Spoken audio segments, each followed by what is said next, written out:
Welcome to No Pity FC, where we bring you the latest news, views, and analysis on the beautiful game. I'm Jesus, and I'll be your host for today's episode. Today we'll be going over the Timbers versus Toronto FC game. I really, I really thought the Timbers were gonna win, actually, or at least I was hoping for them to win.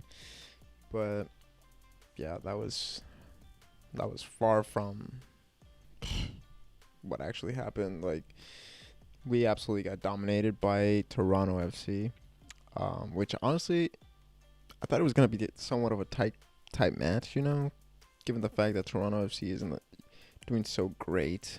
But they have been turning it around. I mean, they've added a couple of players, obviously, Insigne and Bernardetsky. And obviously they have the coach, Bradley, in there as well. So yeah, they don't have that bad of a team, at least on paper. But yeah, all right. Let's just jump into the lineups for today, and we'll go on to the stats and then kind of review some of the highlight plays of the game, and I'll give you my thoughts on the Timbers afterwards, and then maybe we could just finish off with reviewing some of the games for today, the MLS games at least. And I'll just be mentioning the scores. I won't be going into depth. All right. Without further ado, let's jump into the starting 11 for Toronto FC. All right, All right.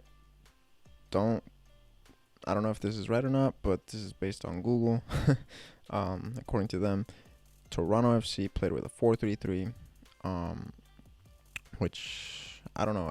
I'm pretty sure the formations were actually kind of different when I was watching the game. I think the stream showed different formations for both teams actually. But anyway, I'll go off of what Google says. Toronto's formation for today was a 4-3-3 with Bono on goal, Laria, McNaughton, Mavinga, and Cressida in the defense. In the midfield, they have Osorio, Bradley, and Nelson.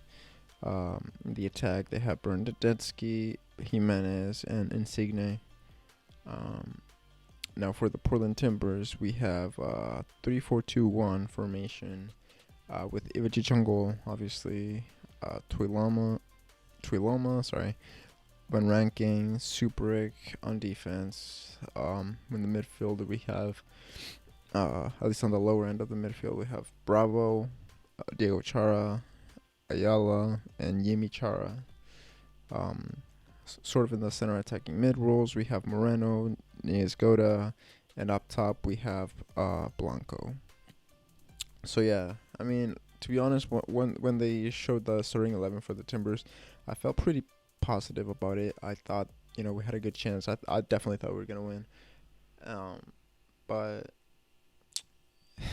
yeah, I don't know what happened to. Well, I do know what happened actually. It's just this team is actually.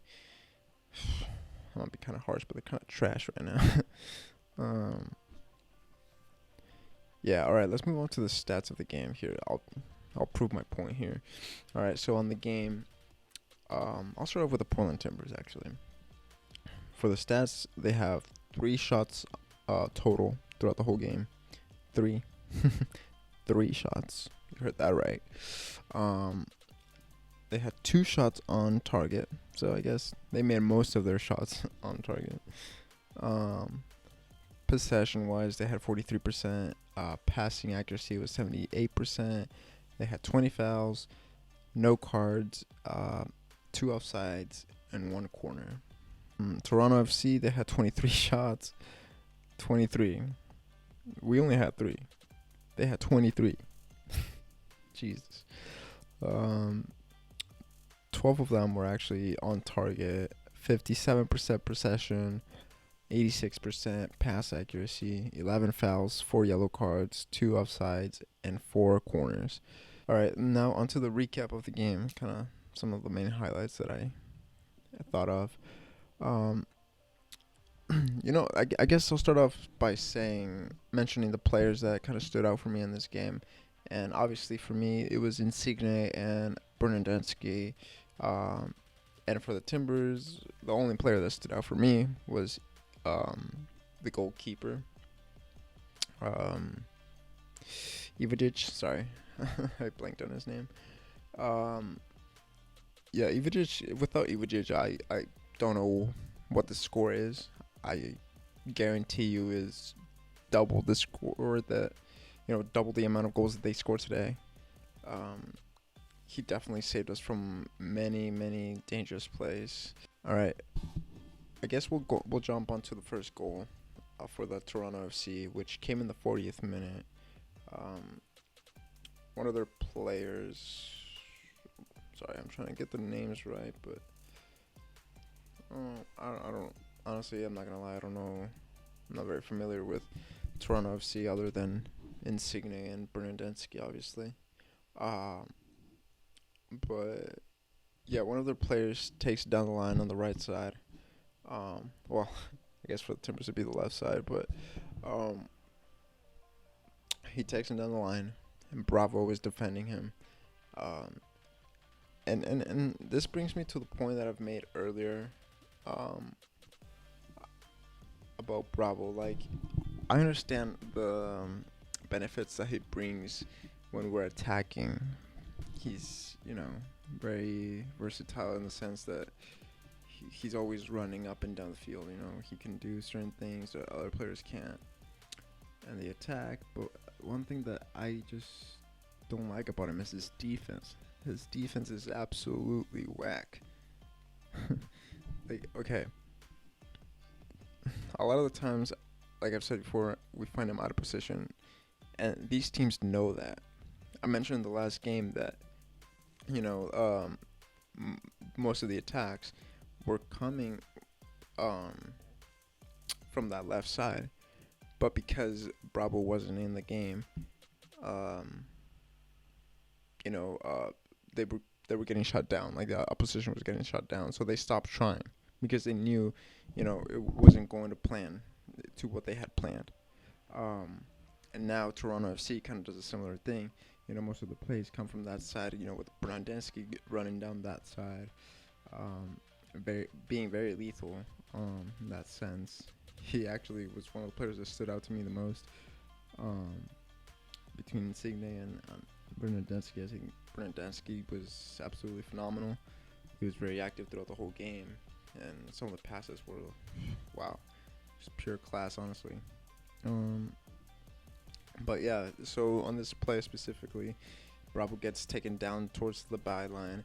The player just absolutely runs by him. Like, it's absolutely horrific defending here from Bravo. Um, he was man marking another player earlier, actually, before he got taken down to the sideline, which in my opinion, if he stays put on his position and doesn't chase after the guy that he was chasing, he finds himself in a better position, a more suitable position to actually, keep this guy from taking him down the byline and putting the ball into the area. Like, that's just something that you don't. If you're not playing against a team that has a Ronaldo or a Messi, there's no need to man mark. Man marking is just for if there's a player that's super super out of this world, like absolutely phenomenal. If you have a player that if you're defending a player that's absolutely lethal, obviously you want to man mark him. You don't want to leave him alone. You want to keep him at a minimal space, right? Whereas when you're playing a team that, yes, they have good players like Bernardeschi, but Bernardeschi's not even the guy that you're defending here. So, like, for me, there's no reason to man mark this guy. Stay on your position, transfer, tell the other guy, switch players, have him guard that guy running into the box. You stay put on your position, guard that left side, instead of, trying to tuck into the middle, leaving the left side open, and then realizing that, the other guy's covered so you don't even need to be there, trying to go back to the left side, and then get beat down the byline. Like, it's just absolutely crazy to me that this guy is even, a defender. I'm not hating on him. I'm not saying he's a bad player, but maybe he shouldn't be a defender. Maybe try being a winger or something like that. But defensive wise, this guy is just absolutely trash. Not gonna lie. Um, so yeah, Bravo is the one that gets beaten down the byline, and they put the ball in the area, and Osorio is there to just tap it in. Um, yeah, I mean, I don't know. There's not much to say about that one, other than Bravo's defending, which was horrific. I mean, we had a couple opportunities, honestly. Yumi Chara had one, which, in my opinion, if he hits the ball a little bit better, maybe, towards one side of the goal, he has a better opportunity. But he literally kicked it right to the keeper, so. But, yeah, all right, let's go with this other play right here, actually. That Bernardeschi caught my eye. It was in the 69th minute. Bernardeschi receives the ball. He's going down the right side. Ayo Akinola. He's the one making the run, into the box. Bernardeschi has the ball. He's taking it down the right side. At this point, it's a 4v3, almost 5. I'm sorry, it's a 4v2, almost a 5v2, with obviously the majority of the players being the Timbers, from the Timbers. Bernardeschi literally with the outside of his foot, and again, Bravo, I don't even know where Bravo is, honestly, in the picture. Bernardeschi has so much open space in front of him. He has all the time in the world. He sees Akinola making that run in with a player like Bernardeschi with the quality that he has. You can't just not expect him not to do something brilliant. I mean, that ball into the area was absolutely just greatness. You can't get any better than that, honestly. That just shows his quality. But unfortunately, the Akinola guy ended up missing, so we got lucky there. This is the play where Eva just really saved us. So in the 71st minute, Toronto has the ball in our area, in the box, and there's about three or so shots on goal, and all of them get blocked by Ivajic, and I just thought this play was phenomenal. Without him, like I said before, I don't know what the score ends up being. I have a feeling it would have been double the amount that they scored, if not more. But yeah, it was just an absolutely ridiculous game for my opinion. I mean, the Timbers should have done a lot better than this. I was expecting a lot more from them, especially given the fact that they have the unbeaten streak going, and they've come out of a few draws in the last few games. I thought they were really seeking that win, but I don't know what happened to them. But yeah, like I was mentioning about this play, Insigne shoots the ball, Ivajic blocks it, someone gets a rebound, that gets blocked as well. Absolutely genius from Ivajic. But unfortunately, I think the score sheet does not reflect at all the quality of Ivajic. Like, he did not deserve to get scored on 3 times. Like, it's like honestly almost like De Gea with Man U last season. And I'm saying last season because I don't even want to talk about them right now. But yeah, like last season, De Gea was absolutely brilliant, and the rest of the team was absolutely trash.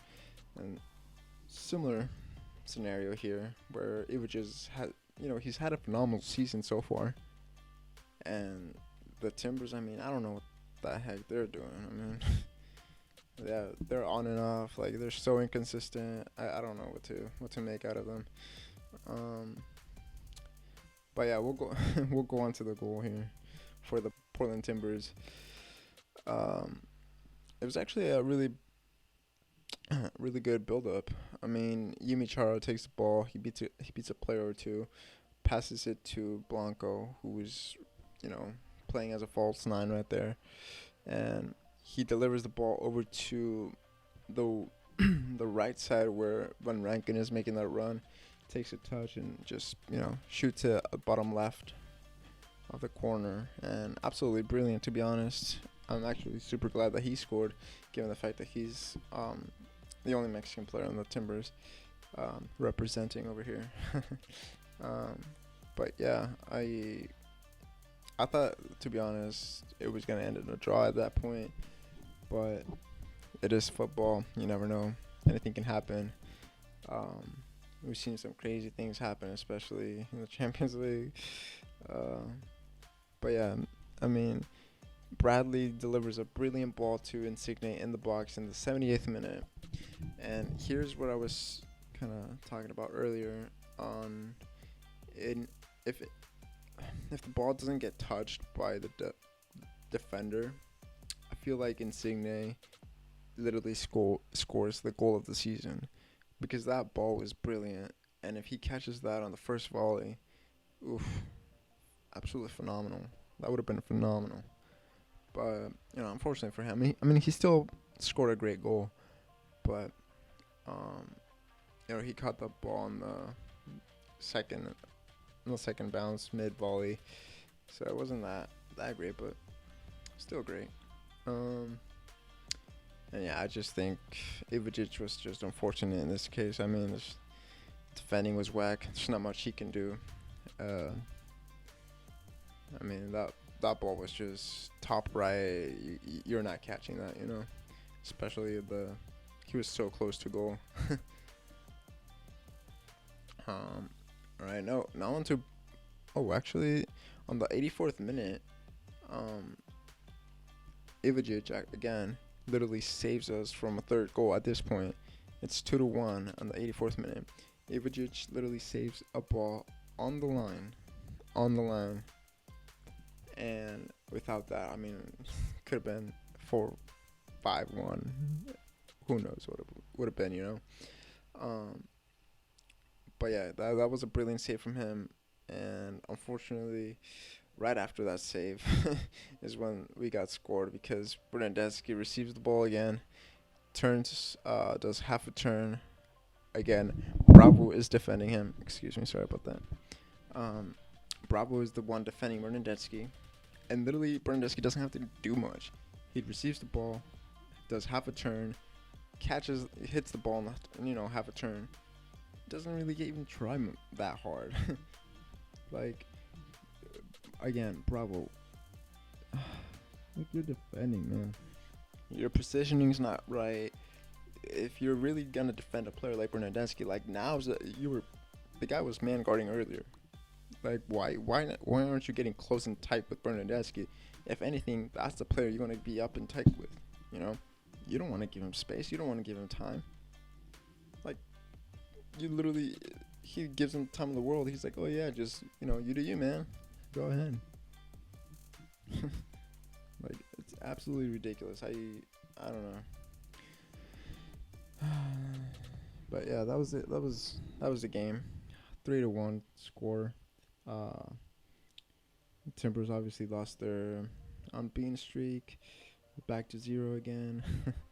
And yeah, I mean, if you guys want my honest opinion about the Timbers and what should happen, I think that they should find another coach.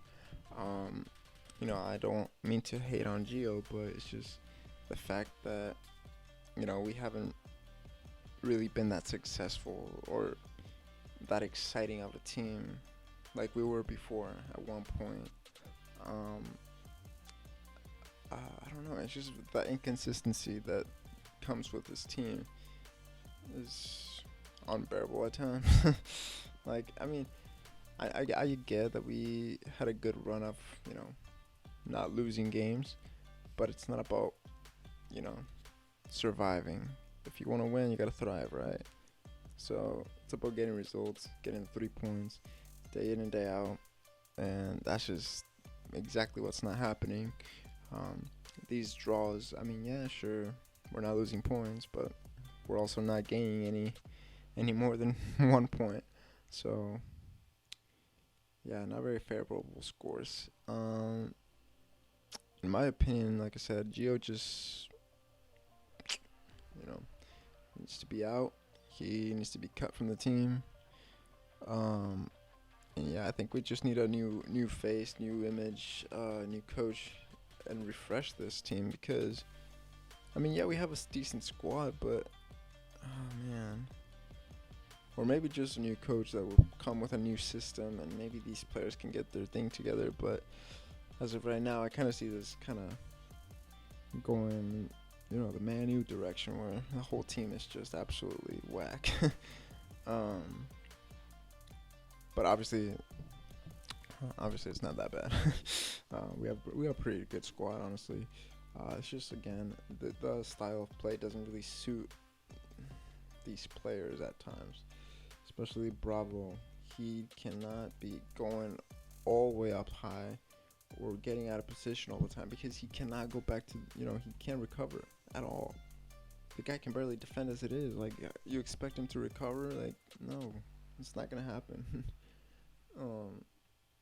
So yeah, I'm not really sure what coach to get if we would get rid of Gio, but I think that should be the next move. If we don't make the playoffs, that should definitely be the next move. But yeah.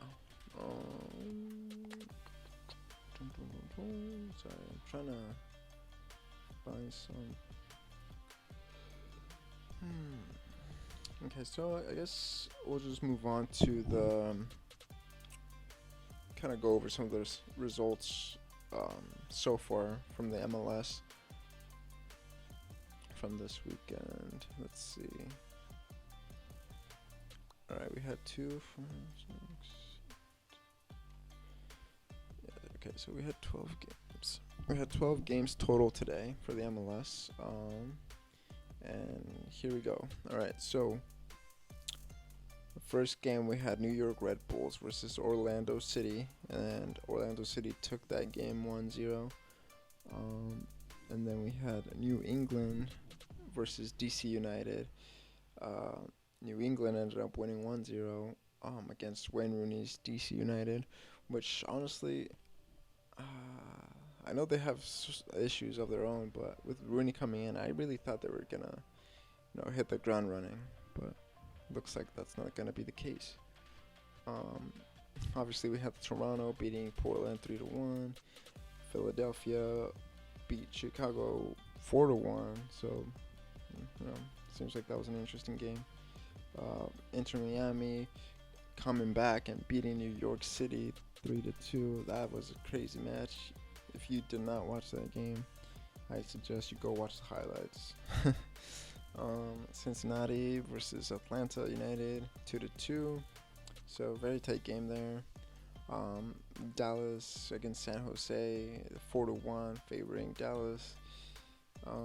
Houston Dynamo versus Montreal ended in a 3-2 versus favoring Montreal. And on this game, actually, Hector Herrera, the guy that plays for the Mexican national team, he ended up making an assist, and that goal to me so far is the goal of the season, because that ball that he sends to his striker it's a long ball, and if you watch the video, I suggest you go follow us on our social media. Check out the video. It is on our story on Instagram. You can just listen to the sound that the ball makes once he makes contact with the ball. It's absolutely, oh my god. I can't even describe how pleasing that sound is. That's when you hit the ball perfectly. Like if you play soccer and you know what I'm talking about. Like when you make contact with the ball, you hit it perfectly and makes that. That sound is like, damn, it's so nice. But yeah, he had a brilliant assist, and props to the striker as well. Great control of the ball,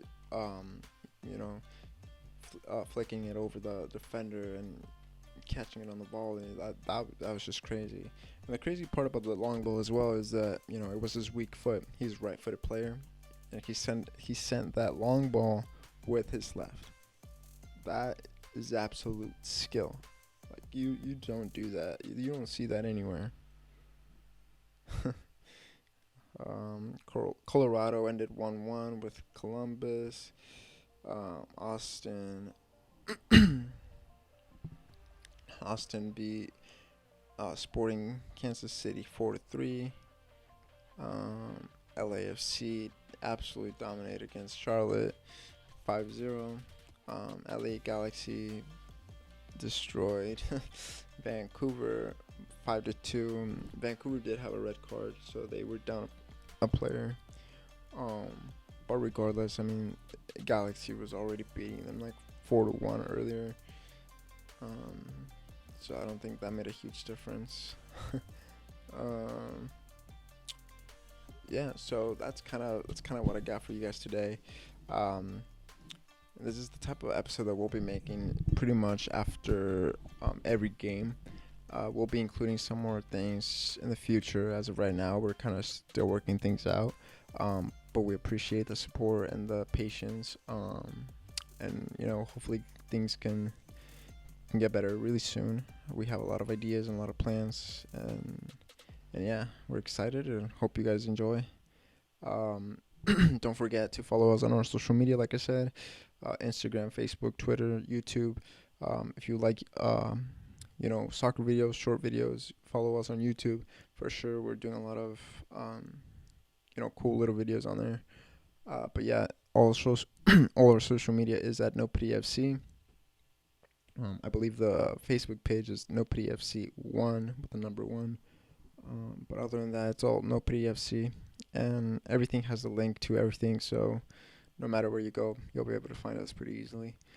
And yeah, stay tuned. We'll update you guys on our social media for the next podcast episode.